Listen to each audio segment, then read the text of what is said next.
Quand les premières images d'Emily in Paris sont sorties, on a eu très peur. Plein feu sur la capitale de l'amour, avec des gros clichés comme on fait, flûte béret sur la tête et croissant à foison. 에밀리 파리에 가다 재밌게 보셨나요? 분명 지금 상을 보고 계신 분들은 에밀리 파리에 가다를 재밌게 보셨거나 진짜 프랑스 파리의 모습은 어떤지에 대해서 궁금하신 분들일 거예요. 저는 파리에서 살진 않았지만 몽펠리에서 어학연수를 했고 르막 24시간 맨날 경주 열리는 거기서 생활을 하면서 매주 파리를 왔다 갔다 하면서 명예 파리지앙 생활을 했고 파리가 아닌 다른 프랑스 지역에서 꽤 오래 살아봤기 때문에 여러분께 에밀리 인 페리스에 나오는 프랑스 파리에 대한 클리셰에 대해서 더 잘 얘기를 해드릴 수 있을 것 같아요. 아무튼 에밀리 파리에 가다가 재미있긴 했어요. 눈물 나올 정도로 공감이 되는 장면도 있기도 했고 낀 장면들도 있기도 했고 그래서 저는 하루 만에 시즌 1을 다 끝냈거든요. 그런데 보면서 하고 싶은 말이 너무 많은 거예요. 말 그대로 에밀리 인 파리스는 처음부터 끝까지 그냥 다 클리셰예요. 물론 그 클리셰 중에 사실인 것도 있지만 과장이 되거나 말 그대로 클리셰인 부분들이거든요. 그 클리셰 때문에 제 프랑스 지인들은 그래도 뭐 이 정도면 뭐 볼만하지 뭐 있긴 해 이 정도로 반응하는 사람들도 있는 반면에 이게 말이 되냐 이게 뭐가 프랑스고 이게 뭐가 파리냐 난 재미 하나도 없고 에밀리 인 파리 재밌게 봤다는 사람이랑 앞으로 겸상 안 할래 이런 식으로 반응을 하는 사람들도 있었어요. 그런데 그렇게 반응할 만도 한 게 만약에 방탄소년단이랑 강남 스타일로 케이팝을 접하고 뭐 한국을 좋아하게 돼서 매끼마다 김치를 챙겨 먹는 해맑은 프랑스인이 아이돌이 되기 위해서 서울 강남에 있는 댄스 학원을 다니다가 아이돌 연습생이 되어가지고 한국인 아이돌이랑 사귀는 그런 드라마가 나온다고 하면은 그 한국인들이 그 드라마를 보고 느낄 감정이랑 프랑스인들이 에밀리 파리에 가다를 보고 느낄 감정이랑 아마 비슷할 거예요. 아무튼 주변 친구들이 저한테 그 에밀리 파리에 가다에 나온 모습이 진짜냐고 묻더라고요. 에밀리는 미국인인데 왜 인종차별 당하고 있냐? 또 진짜 가브리엘 같은 이웃이 있을 수 있냐? 이런 걸 묻기도 하고 진짜 길거리에서 오줌을 싸냐? 또 불륜에 대한 질문들을 하기도 하더라고요. 저는 할 말이 많기 때문에 지금부터 에밀리 파리에 가다에 나온 클리셰와 질문에 대한 대답을 한번 해볼게요. 혹시 아직 에밀리 파리에 가다를 안 보셨거나 덜 보신 분들을 위해서 스토리라인은 최대한 피하고 프랑스에 대한 이야기만 할 거기 때문에 스포일러에 대한 걱정은 하지 않으셔도 됩니다. 에밀리가 직장에서 일을 하면서 에밀리 상사들이 처음에 에밀리한테 막 꼽을 주잖아요. 대놓고 안녕 촌뜨기, 봉슈어 플룩 이렇게 얘기를 하기도 하고 시카고 피자를 얘기를 하는데 시카고 피자? 그거 완전 네일레스해 이런 식으로 앞에서 대놓고 까는 장면이 나오잖아요. 그거를 보고 에밀리가 왜 인종차별 당하고 있지? 이렇게 생각을 하는데 제 생각에 에밀리는 지금 파리에서 가장 최상의 대우를 받는 직장에서 일을 하고 있는 거예요. 왜냐고요? 에밀리가 프랑스어를 1도 못하고 뭐 한다 해도 뭐 막 bonjour, je m'appelle 에밀리 이런 식으로 얘기를 하는데 영어만 해서 받아주는 회사는 없어요. 그리고 파리 일을 하러 간 거지 여행을 하러 간 게 아니잖아요. 그런데 에밀리의 그 언어 수준에 맞춰서 그 자존심 높은 파리지앵들이 막 하나하나 영어를 써주는 게 이미 거기서부터 픽션이에요, 솔직히. 처음부터 막 매정하게 굴고 막 인간성 없이 굴고 그러진 않거든요. 파리도 사람 사는 동네입니다, 여러분. 뭐 친절한 사람이 있고 그런 건 다 똑같은데 그래도 그렇게 새로 들어온 사원한테 하나하나 맞춰주면서 영어로 그렇게 친절하게 해주는 회사는 없죠. 반대로 입장 바꿔 생각해서 뭐 프랑스인이 뭐 한국에 일을 하러 왔는데 한국어는 안녕하세요, 저는 제임스입니다 뭐 이런 거밖에 못하고 다른 건 하나도 몰라요. 그 사람이 좋게 보이겠어요? 에밀리가 파리로 이사를 가서 층계를 올라가는 부분이 나와요. 거기서 엘리베이터가 없어가지고 에밀리가 당황해서 여기 엘리베이터 없어요? 그러니까 안내를 해주는 사람이 원래 프랑스에는 엘리베이터 없다 이렇게 얘기를 하잖아요. 진짜 없어요. 한국은 엘리베이터가 없는 건물이 없잖아요. 엘리베이터 없는 아파트가 어딨어요? 그래서 당연히 프랑스에 가도 엘리베이터가 있겠거니 하고 뭐 여행을 가거나 아니면 유학 같은 걸 갈 때 짐을 막 바리바리 싸들고 가는데 그러다가 하루 만에 배정받은 방에 못 들어갈지도 몰라요. 그리고 뭐 유럽에는 엘리베이터가 없더라고요. 지하철에도 에스컬레이터는커녕 아무것도 없어요. 그냥 다 계단만 있어요. 옛날에 포르투갈을 갔는데도 짐이 막 한 무더기인데 엘리베이터랑 에스컬레이터가 없어가지고 고생한 적 있어요. 그때 계단에서 캐리어를 끌고 오는데 그날 제가 계단 다 부수는 줄 알았어요.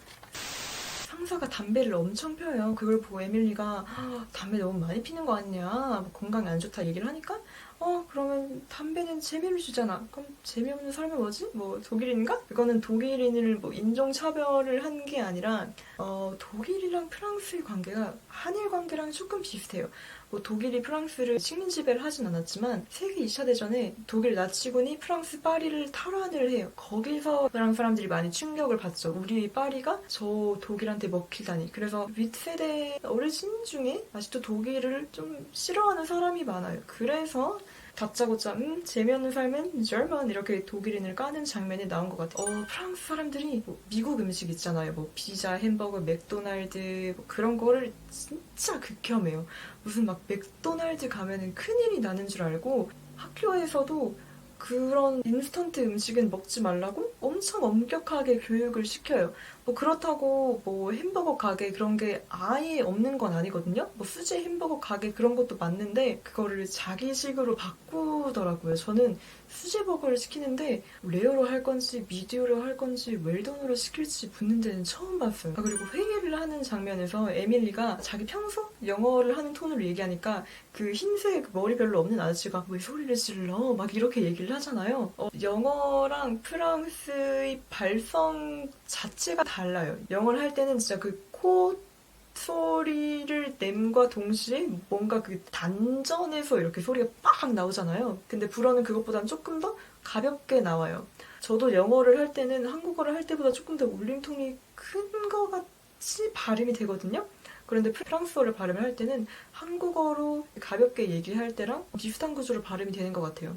제 아는 프랑스인은 영어로 하면은 자긴 그렇게 목이 마르다고 얘기를 하더라고요. 불어보다 입도 더 크게 벌려야 되고 막 혀도 더 많이 굴려야 되고 그러니까 자기는 영어를 하면은 목이 그렇게 마렵대요. 목 마르다? 맞나? 목 마렵다? 목이 그렇게 마르대요. 뭐라? 프랑스에서는 적어도 파리에서는 웃고 다니면 바보 취급 당하는 거는 맞아요. 물론 그 작품에서는 에밀리가 무슨 약간 조증 걸린 스펀지밥처럼 마치 태어나서 기쁜 아이처럼 계속 막 이렇게 막 들떠 있고 그걸 보고 에밀리 상사가 너는 뭐가 그렇게 뭐 좋냐 뭐 이런 식으로 비꼬잖아요. 왜 우리는 웃는 낯에 침 못 뱉는다는 말이 있잖아요. 프랑스에서 실실 웃고 다니면은 거긴 웃고 다니면 침을 뱉는 것 같아요. 항상 이렇게 막 이렇게 웃고 다니면은 사람이 진지해 보이지 않고 자기 일에 프로페셔널해 보이지 않고 뭔가 좀 바보 같다고 생각을 해서 그런 것 같아요. 에밀리가 베이커리에 가서 빵우 쇼콜라를 사는데 그때 빵우 쇼콜라 실브플레이 이렇게 얘기를 하잖아요. 그걸 보고 그 아줌마가 빵우 쇼콜라 막 이렇게 고쳐주잖아요. 그 프랑스에 있으면은 그냥 동네방네 걸어다니는 사람들이 다 저희 스승님이세요. 제가 무슨 말을 하고 뭐 문법적인 게 틀리고 발음을 틀릴 때마다 그렇게 고쳐질 수가 없어요. 학교에서 불어 불문득과 다니면서 불어를 배울 때보다 거기서 모르는 분들이 제 불어를 더 많이 가르쳐 주신 것 같아요. 한 번은 집주인이랑 뭐를 얘기를 하고 있을 때 제가 막 너무 걱정했어요 막 이런 걸 얘기하면서 주무시 안키티라고 했거든요.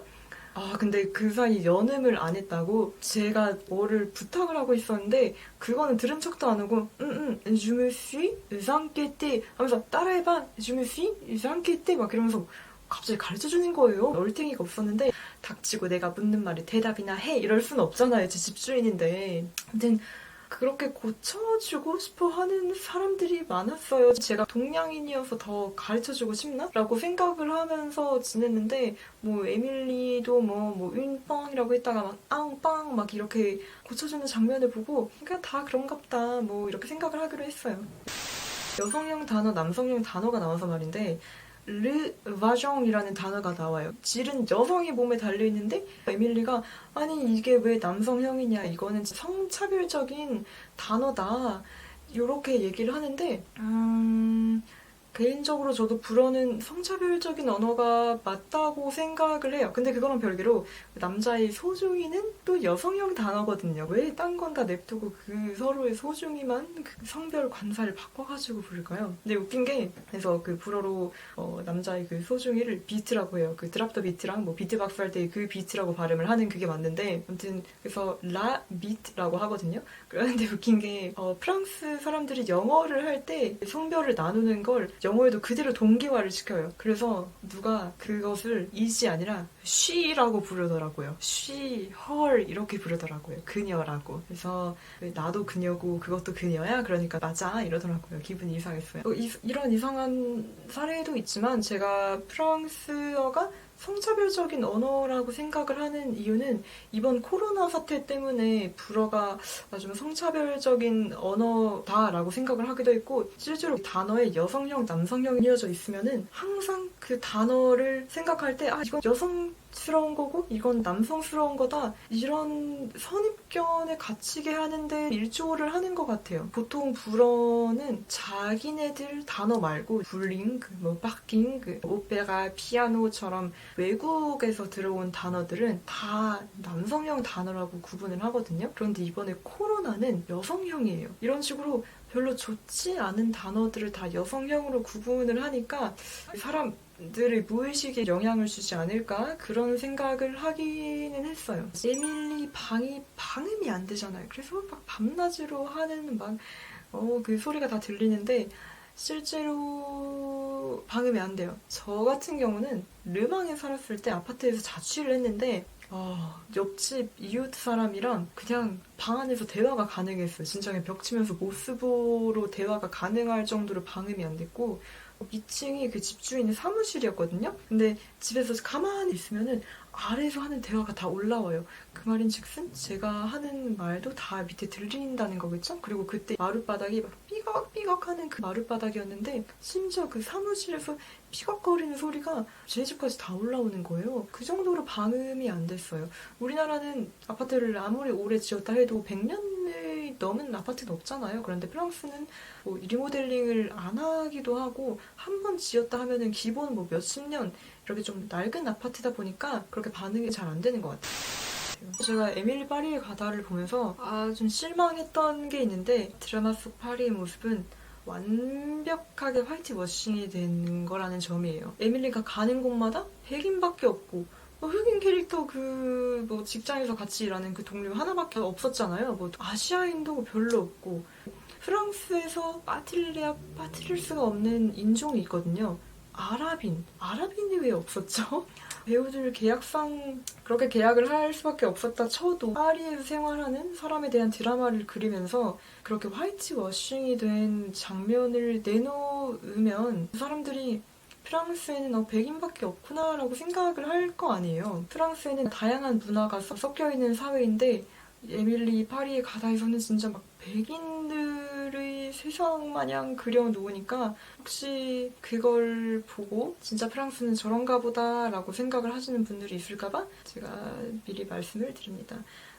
저도 사실 프랑스에 가기 전에 프랑스에는 백인, 우리가 생각하는 그 프랑스인만 있겠다라고 생각을 했는데 실제로 가보니까 미국만큼의 다양한 인종들이 섞여 있어요. 특히 아랍인을 프랑스에서 지우면 안 된다고 하는 이유는 프랑스가 옛날에 아프리카를 식민 지배를 했던 역사랑 맞물려 있거든요. 블랙 아프리카라고 하죠. 그 블랙 아프리카의 나라들도 식민 지배를 하긴 했지만 북아프리카, 이집트, 튀니지, 모로코, 알제리도 지배를 했단 말이에요. 여러분 아프리카 하면 거기에 흑인만 있는 줄 알죠? 북아프리카는 아랍 문화권이에요.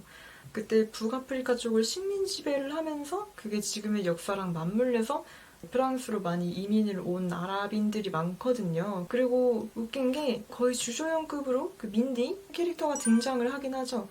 그렇게 아시아인 여자가 주조연으로 나오는 건 좋았어요. 근데 왜 또 낸이냐고요. 아시아인들은 나오면은 항상 낸일, 항상 진짜 지겨워 죽겠어요. 이 양놈들아 패턴 좀 바꿔봐라. 다른 인종이 내니 하면은 세상이 망하는 줄 알아. 제가 이게 거슬렸던 이유는 안 그래도 아시안 하면은 내니라는 그 스테레오타입이 엄청 있는데 또 그 아시아인 캐릭터를 꺼내가지고 걔를 내니 역할을 줘버리면은 뭐가 되는 거예요. 심지어 그냥 중국인도 아니고 돈이 엄청 많은 중국인인데 걔가 왜 거기까지 가서 내니를 하고 있어요. 차라리 파리에 있는 파리바게트에서 알바를 하는 장면으로 나오는 게 개연성이겠네. 아니 그리고 그렇게 보자면은 걔가 프랑스인 내니를 고용을 하겠지. 걔가 왜 프랑스인을 내니를 하고 앉아있어요. 이 양반들아. 샌드강을 에밀리가 예쁘다 이러면서 걷고 있는데 어떤 아저씨가 오더니 실례합니다 이러더니 막 자연스럽게 그 비트를 꺼내들고 막 오줌을 싸요. 그걸 보고 친구가 충격을 받았는지 저한테 진짜 프랑스 애들은 길거리 아무데나 저렇게 오줌 싸고 있냐 라고 묻는데 싸요. 근데 그 아저씨처럼 막 대놓고 당당하게 낮에도 야 막 이렇게 오줌을 싸진 않고 이거는 개의 오줌이 아니구나, 이거는 개가 싼 똥이 아니구나, 이렇게 유추할 수 있는 상황들이 자주 일어나요. 프랑스는 노숙자들이 많잖아요. 근데 그 노숙자들이 화장실을 가고 싶을 때마다 뭐 맥도날드 화장실 가겠어요, 아니면 뭐 공중 화장실 가겠어요. 제가 몽펠리에 살 때 그 동네에 NPC 같은 노숙자 아저씨가 있었는데 자기 구역인 계단에 서가지고 맨날 안녕 이렇게 인사하는 아저씨가 있었거든요. 근데 항상 거기를 지나갈 때마다 뭔가 정체불명의 지린내가 나는 걸 보아서 거기도 좀 그러지 않았나 싶고, 그 파리의 그 시끌벅적한 소음이랑 공사를 엄청 해요. 도로도 막 공사를 해가지고 맨날 펜스 쳐져 있고 한데 그런 장면 하나도 없이 그냥 말짱 깨끗 고요 샹송이 흐르는 그런 프랑스로만 묘사를 한 점? 얼마나 시끄럽냐면은 일단 사람이 많으니까 당연히 시끄럽겠죠? 그게 지금 남자친구가 프랑스에서 인턴을 하고 있어서 영상통화를 하는데 걔가 창문을 열어놓고 있으면은 너무 시끄러워서 걔가 하는 말이 안 들릴 정도예요. 더군다나 그때 이제 구급차가 막 삐뽀삐뽀하면서 지나가면은 진짜 이제 고막으로 다이렉트로 들어와요. 그 정도로 시끌시끌한데 마치 막 꿈의 나라, 막 지상에 남아있는 마지막 천국, 그거 이런 식으로 묘사를 해서 어리가 없었어요. 그리고 에밀리가 맨날 신고 다니는 그 하이힐, 뾰족한 하이힐 신고 다니면은 그 하루만에 부러져요. 그게 도로가 포장이 물론 돼 있지만 어떤 길은 그 네모난 돌멩이만 이렇게 막 박아놓은 그런 길들도 많아가지고 그런 거 신고 다니다가 발목까지 부러질 확률 높습니다. 그리고 거기서 담배를 엄청 피잖아요. 그 에밀리 직장 상사가 사무실 안에서 담배를 피는데 그거는 프랑스에서 불법이라고 해요. 그렇게 밀집된 공간에서 담배를 피는 건 불법이지만 저는 자라 매장에 갔다가 거기서 전자담배 피는 아저씨를 본 적은 있어요. 아무튼 뭐 불법이긴 하대요. 근데 프랑스인들이 담배를 엄청 펴요. 길방은 기본이고 막 애랑 산책시키면서도 막 피고 막 강아지 산책시키면서도 피고 있고 또 담배가 아니라 그렇게 막 불 붙여 피는 건 다 좋아하는 것 같아요. 뭐 대마초라던가 쉬쉬라던가 뭐 기타 등등. 그리고 앙투안이랑 에밀리 그 상사 실비였나? 그 사람이랑 불륜 관계인데 앙투안의 아내도 알고 있는 암묵적인 불륜 관계다 이런 식으로 누가 얘기를 하잖아요. 그걸 보고 진짜 걔네는 바람 피울 때 저렇게 막 다 알게 바람을 피우냐, 그렇게 개방적이냐 이런 걸 질문을 하는 친구도 있었는데 그렇지는 않고요. 오픈 릴레이션십 아닐까요? 그건 불륜이라기보다는 말 그대로 다자연애니까. 다음으로 프랑스의 뭐 이혼율이 높다, 프랑스 사람들은 바람을 잘 핀다 이런 선입견이 있긴 한데 이혼율은 우리나라랑 별반 차이가 나진 않아요. 우리나라는 이혼을 하면은 다 이렇게 쉬쉬 숨기니까 좀 없는 것처럼 보이는 걸 거고 거기서는 뭐 이혼하면은 뭐 이혼했어 이렇게 겉으로 얘기를 하고 다니니까 더 체감상 많아 보이는 게 아닐까라고 생각을 합니다. 머리 별로 없는 그분이랑 막 에펠탑 드립을 치지를 않나, 막 에밀리가 얘기려고 그 비트 모양으로 만든 케이크를 보고 막 좋아하면서 나 쟤 진짜 마음에 들어 이렇게 얘기를 하잖아요. 실제로 그냥 일상생활에서 성에 대한 농담을 스럼 없이 해요. 제가 깜짝 놀랐던 게 전 남친이랑 원래 살던 몽펠리에서 차를 한 2시간 정도 타고 님이라는 도시로 놀러를 갔어요. 근데 거기 아는 사람이 있을 리가 없는데 같이 놀던 애 한 명이 저녁에 야 나 갔다 올게 이러고 나가는 거예요. 그래 쟤 어디가? 그랬더니 쟤 쓰리썸 하러 가 이러는 거예요. 대놓고. 그래서 농담하지 마 이렇게 얘기를 했는데 다 진짜야? 그래서 아니 누구랑? 이렇게 얘기를 했더니 인터넷으로 만난 사람이랑 하러 간다고 그러는 거예요. 근데 그 친구가 그거를 그렇게 대놓고 말하는 것도 충격이었는데 그때 냅다 깔아. 나 양성이잖아. 그래서 여자 하나 남자랑 하나랑 같이 하러 가. 이렇게 그냥 막 대놓고 얘기를 하더라고요. 저는 거기서 문화의 차이를 크게 느꼈습니다. 까미유랑 에밀리가 절친이 되는데 그걸 보고 진짜 길에서 저렇게 갑자기 누가 말을 걸어가지고 친구가 될 수 있냐. 여러분도 한국인이시니까 알 거 아니에요. 길에서 누가 이유 없이 나한테 호의를 베푼다? 그거는 신천지 아니면 도둑놈이다. 프랑스 똑같이 누가 다짜고짜 말을 걸면은 그거는 소매치기일 확률이 높긴 한데 프랑스인들이 오지랖이 넓어요. 그래서 길거리에서 막 스몰 토크를 엄청 해요. 막 저한테 갑자기 자기 얘기를 하면서 막 말을 거는 사람도 있었고 프랑스 사람들은 다 차갑다라는 이미지가 있는데 의외로 되게 막 오지랖도 넓고 막 갑자기 말 거는 것도 잘하고 스몰 토크 같은 것도 잘하고 의외로 사람한테 개방적인 구석이 있긴 하더라고요. 그래서 꽃을 사는데 내가 외국인이어서 나한테 바가지를 씌우는 것 같다. 그럴 때 옆에 있는 뭐 오지랖 부리기 좋아하는 착한 프랑스인이 이거 아니잖아요. 이런 식으로 말을 걸고 도와줄 수는 있어요. 아니더라도 뭐 파티에 가서 친구를 사귄다거나 뭐 우연한 계기로 친구를 만들 수 있는 계기는 의외로 많아요. 그런데 까미유가 만난 지 한 몇 주? 뭐 한 달도 안 돼서 자기 가족 막 보여주고 그랬잖아요. 그거는 시간이 좀 오래 걸려요. 프랑스 사람들이 차가운데 따뜻한? 그러니까 따뜻한데 차갑고 뭐라 해야 되지? 분명히 괜찮은 사람들이 많긴 해요. 그런데 초반에 다가가기가 조금 힘든 구석이 있어요. 그 뭐랄까 친구가 될 수 있는 난이도가 우리나라보다 조금 더 높다고 해야 되나? 그리고 다 궁금해하는 게 진짜 가브리엘 같은 남자가 있냐 이거를 묻더라고요. 가브리엘을 보고 파리에는 저런 잘생긴 남자가 있나 보다. 나는 불어를 배워가지고 나도 파리에 가서 살아야겠다. 이렇게 생각을 하는 분들이 있으면은 당장 불어 책 덮으시고 스칸디나비아어를 배우신 다음에 북유럽으로 가세요. 프랑스 사람들은 잘생긴 사람을 못 본 것 같아요. 없어요. 서양 사람들은 다 막 키도 크고 등치도 있고 그럴 줄 알았는데 프랑스 사람들은 진짜 요정 같더라고요. 되게 조그맣더라고요. 잘생기긴 했어요. 그런 막 길을 다니는데 저 멀리서 잘생긴 사람이 막 걸어오길래 괜찮은데 잘 왔네 이러고 보고 있는데 가까이 가도 안 커지는 거예요. 원근법이 저기 있는 원근법 그대로 제 앞까지 오는 거예요. 조그매가지고 키가 저만하더라고요. 요정 같다고 한 이유는 그렇게 조그매도 얼굴이랑 기본 골격이 작다 보니까 멀리서 보면은 얼추 비율이 맞는데 그냥 이렇게 가까이서 보면은 웬 조그만 요정분이 이렇게 쫑쫑쫑 걸어가고 계세요. 그거 보고 한국 가고 싶다 이런 생각을 했어요. 근데 뭐 한국도 내가 독일어 아니면은 네덜란드어를 배울걸. 그리고 뭐 가브리엘 같이 생긴 이웃이 있다 하더라도 맨날 에밀리처럼 막 지가 몇 층을 올라왔는지 까먹고 막 애 먼날 막 문 두드리고 그러면은 욕을 하지 않을까요? 그래도 뭐 프랑스에 갔는데 가브리엘 같은 이웃이 있다? 당장 지장 찍어야죠. 그 사람은 진짜 프랑스에서 볼 수 없는 레어 케이기 때문에 당장 혼인신고서 찍고 한국으로 데려와야 돼요. 제일 저 공감이 안 갔던 거는 에밀리 성격이 처음부터 끝까지 똑같아요. 솔직히 프랑스에 가면은 말도 안 되는 일도 많이 겪고 진짜 막 1부터 10까지 다 막 행정 처리 같은 것도 엄청 느려가지고 문명 사회에 있다가 갑자기 정글에 떨어져서 막 수렵과 채집을 하는 그런 기분이거든요.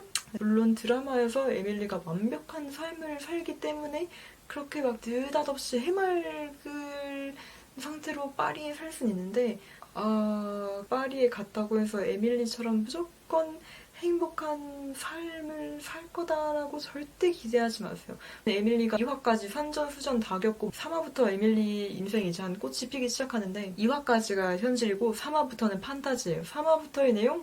그런 거 없어요. 불어도 못하고 아무 준비 없이 파리를 간다? 일주일 만에 집 오고 싶을걸요? 진짜 마지막으로 여러분한테 꼭 해드리고 싶은 게 있는데 파리는 프랑스가 아니에요. 파리의 모습이 모든 프랑스의 도시와 문화, 프랑스 사람들의 모습을 대변한다고 절대 할 수 없어요. 심지어 프랑스인들도 파리는 프랑스 아니야. 파리는 파리야. 이렇게 얘기할 정도로 파리는 그 파리 특유의 독자적인 분위기랑 사람들이 성향도 다른 도시랑 좀 다르기 때문에 에밀리 파리에 가다서 그 모습과 제가 지금까지 설명드린 그 파리에 대한 모습이 모든 프랑스를 대변한다고 생각하지 않아주셨으면 좋겠어요. 이거랑 관련해서 넷플릭스 프랑스 트위터 계정이 재밌는 트윗을 하나 올려요. 만약에 에밀리가 파리에 가지 않고 다른 도시에 갔으면 어땠을까? 너가 사는 도시에 대한 클리셰를 트윗으로 달아줘. 거기에 재밌는 트윗이 엄청 달렸거든요. 남부에 가면 에밀리는 사투리를 쓸 거야. 르망에 가면은 레이싱카를 타고 보면서 이걸로 여러분께 다른 도시에 대해 설명을 해드려도 괜찮을 것 같다는 생각이 들었어요. 그래서 다음 비디오에는 에밀리가 파리가 아니라 다른 도시에 갔다면 어떤 일이 벌어졌을까? 프랑스 사람들끼리 가지는 스테레오타입과 사투리나 그런 문화적인 요소까지 다음 영상에서 설명드릴 테니까 오늘 영상이 재밌었고 다음 영상도 기대가 되신다면 좋아요, 구독, 그리고 알림 설정 해주세요. 시간 되시면 인스타그램도 구경을 와보세요. 그럼 오늘 영상 여기까지고 다음 영상에서 봐요.